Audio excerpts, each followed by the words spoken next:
जब बाइबल कहती है परमेश्वर ने आदम को बनाया था, तो जितनी चीजें आप देख रहे हैं, ये लाइट से लेके, ये पेड़ से लेके, जमीन से लेके, सब चीजें परमेश्वर के शब्दों से बनी हैं। बाइबल कहती है परमेश्वर ने कहा उजाला हो जाए तो उजाला हो गया। बाइबल कहती है परमेश्वर ने आकाश के पक्षियों को, समुद्र के जीवों को, पेड़ पौधों को, सबको अपने वचन से बनाया, लेकिन मनुष्य को उसने अपने वचन से नहीं बनाया।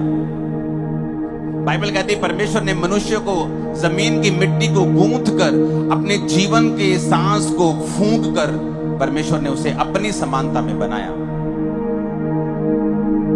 और वचन कहता है कि परमेश्वर ने अपने जीवन के सांस जो थे वो आदम में फूंके थे। और नए नियम में जब हम परमेश्वर के वचन को पढ़ते हैं तो बाइबल कहती है कि वही सांस जो आदम के अंदर फूंका गया था, वही सांस परमेश्वर के वचन के ऊपर है। सेम सांस, 90% नहीं, 99% नहीं, वो सांस जो आदम के अंदर फूंका गया और एक मिट्टी का पुतला जीवित हो गया था।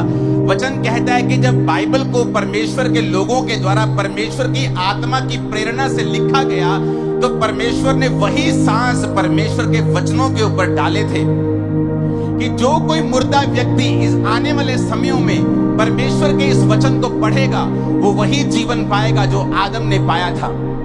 आज जब आप इस परमेश्वर के वचन को सुन रहे होंगे, आपका मुर्दा जीवन परमेश्वर से जीवन पा रहा होगा। आपका मुर्दा बिजनेस जागने की तैयारी कर रहा होगा। आपके मुर्दा गर्भ जनने की तैयारी कर रहे होंगे। आप देख लेना, आप यहां आए जरूर हो फ्रूटलेस, लेकिन आप जाओगे फ्रूटलेस नहीं, क्योंकि जब आप परमेश्वर के वचन को सुन लोगे जिसमें परमेश्वर का सांस मिला हुआ है, तो आप वही जीवन को पाओगे जो आदम ने पाया था। आज इसीलिए लोगों के घरों में जीवन नहीं है।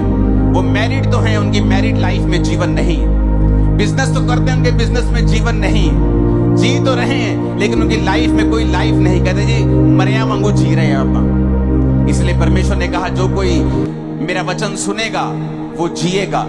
अगर कोई मृतक मेरा वचन सुनेगा, जितने मृतक परमेश्वर का वचन सुनेंगे वो जी उठेंगे। बाइबल कहती है वो चाहे फाइनेंशियल जी उठना हो, वो चाहे शरीर का जी उठना हो, बीमारियों से जी उठना हो, घरेलू जी उठना हो, मानसिक जी उठना हो, हर प्रकार की मौत को बाइबल कहती है परमेश्वर का वचन काटता है, खत्म करता है, जब आप अपना कान परमेश्वर के वचनों के ऊपर लगाते हैं।